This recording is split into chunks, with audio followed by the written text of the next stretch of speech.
Hello guys, இன்னைக்கு நம்ம எங்கே போகிறோம் அப்படின்னா தாண்டிக்குடி முருகன் கோயிலுக்கு போகிறோம். ஸோ தாண்டிக்குடி முருகன் கோயில் நம்ம எங்கேருந்து போகிறோம்னு பார்த்தீங்கன்னா, பண்ணைக்காடு பிரிவிலிருந்து முளையனூர்ன்ற ஒரு இடத்துல, அதாவது சரியாக 1.5 கிலோமீட்டர் தூரத்தில் கோடை ஹாஃப்வே அப்படின்னு ஒரு ரெசார்ட்டை நம்ம தங்கி இருந்தோம். ஸோ இங்கேருந்து 12 கிலோமீட்டர் தான் தாண்டிக்குடி முருகன் கோவில்.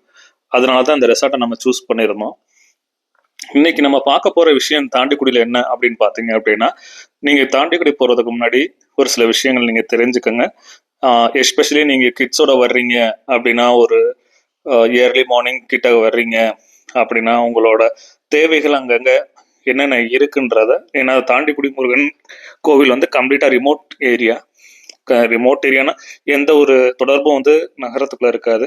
இதுதான் இந்த பாதை வந்து பண்ணைக்காடு பிரிவுல இருந்து கொஞ்சம் தூரத்துல இருக்கு. இங்க இருந்தே பாத்தீங்கன்னா கடைகள் எதுவும் மேக்சிமம் இருக்காது. மேக்சிமம் இல்ல, கடைகள் இங்க இருக்காது. ஸோ அதுக்கு உண்டான விஷயத்த நீங்க இது பண்ணிக்கோங்க. பண்ணைக்காடு இங்க இருந்து 3 கிலோமீட்டர் வரும் அந்த பிரிவுல இருந்து. நாங்க இப்படியே பண்ணைக்காடு போறப்பயே அழகான மலை துளிகள் எல்லாமே பேஞ்சுக்கிட்டு தான் இருந்தது. அது போக பாத்தீங்க அப்படின்னா ஊருக்குள்ளேயும் நாங்க என்டர் ஆயிட்டோம். என்டர் ஆனப்போ டைம் வந்து ஒரு 8 o'clock இருக்கும். எங்க சாப்பிடலான்னு பார்த்தப்போ ஊர் நுழைவாயிலே ஸ்ரீராம்னு ஒரு ஹோட்டல் இருந்தது. காலையில புரோட்டா எல்லாம் போட்டுக்கிட்டு இருந்தாங்க. நாங்க வெஜ்ஜா பார்ப்போமே அப்படின்ட்டு அந்த ஊர்லயே பேரே இல்லாத ஹோட்டல், பட் ஃபேமஸான ஹோட்டல், ரொம்ப ஹைஜீனிக்கான ஹோட்டல் ஒன்று இருந்தது. அது எக்ஸாக்டா வந்து பண்ணைக்காடுல முத்தூட் பேங்க்னு ஒரு ஆப்போசிட்ல இருந்தது. ஸோ பார்க்கிங் ஃபெசிலிட்டி கொஞ்சம் கம்மின்றனால நாங்கள் ஒரு மஹாலுக்கு முன்னாடி போட்டுட்டு வண்டியை போட்டு நடந்து போயிட்டு இருந்தோம்.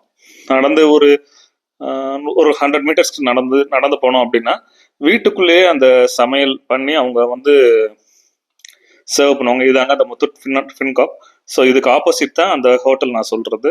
பொங்கல், தோசை, இட்லி, வடை எல்லாமே அருமையா இருந்தது. அங்கேருந்து நாங்கள் எங்கள் பிரேக்ஃபாஸ்ட்டை முடிச்சுட்டு மறுபடியும் பயணத்தை தொடங்கணும்.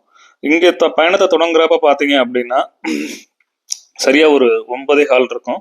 அடர்ந்த பனிமூட்டத்து நடுவில் தான் நம்ம பயணம் செஞ்சுக்கிட்டு இருந்தோம். அதே சமயம் போகிற வழியில் பார்த்தீங்கன்னா அங்கே ஒரு சில ரெசார்ட்ஸ் இருக்கு.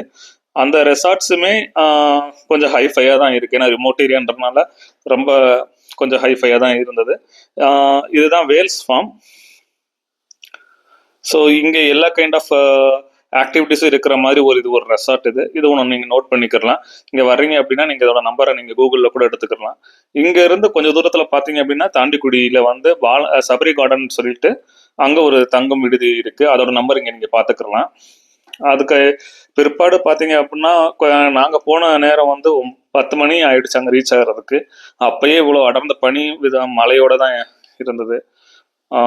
நாங்கள் போன அன்னைக்கு நல்ல அருமையான ஒரு தரிசனம் பார்த்தோம். அதை நான் பின்னாடி சொல்கிறேன். அட் த சேம் டைம் பார்த்தீங்க அப்படின்னா 1 மாதத்துக்கு முன்னாடி தான் இங்கே யானை வந்து கடை எல்லாத்தையுமே அடிச்சு நொறுக்கி எல்லா வேலையும் பண்ணிட்டு போயிட்டாரு. அதுக்கப்புறம் நம்ம இப்போ தான் விசிட் பண்ணுறோம். ஸோ இங்கே இருக்கிற கடைகளில் வந்து எல்லா விதமான விளக்குகள், நெய் விளக்கு எல்லாமே இங்கேயே இருக்குது. நீங்கள் எதுவும் வாங்கிட்டு வரணுன்ற அவசியம் இல்லை. சுனை நீருக்கு உண்டான வேணும் அப்படின்னா அதுக்கு உண்டான கேன் இங்கே இருக்குது. நாங்கள் போன அன்னைக்கு தெய்வீர அஷ்டமின்றனால விசேஷமான யாகங்கள்லாம் வளர்த்தாங்க. இங்கே வர்றதுக்கு முன்னாடி இன்னொரு விஷயம், தாண்டிக்குடியிலேருந்து ஒரு 2 கிலோமீட்டருக்கு முன்னாடி இருந்தே சிங்கிள் ரோடு தான். ஒதுங்குறது கூட இடம் இருக்காது. ரொம்ப கவனமாக வாங்க, ரொம்ப ரொம்ப அவசியம். ரொம்ப கவனமாக வாங்க, ஸ்லோவாக ஓட்டுங்க, பெண்டு ஜாஸ்தி. இங்கே பார்த்தீங்க அப்படின்னா அது அருமையான அவர் அங்கே வந்து யாகம் வளர்த்துக்கிட்டு இருந்தாங்க. எங்களுக்கு நாங்கள் போன நேரம் தேய்பிர அஷ்டமி சப்பரம் வேற மதுரையில் அன்னைக்கு நல்லா இருந்தது. உங்களுக்கு இந்த அப்டேட் வந்து யூஸ்ஃபுல்லாக இருக்குன்னு நாங்கள் நம்புகிறோம். நன்றி.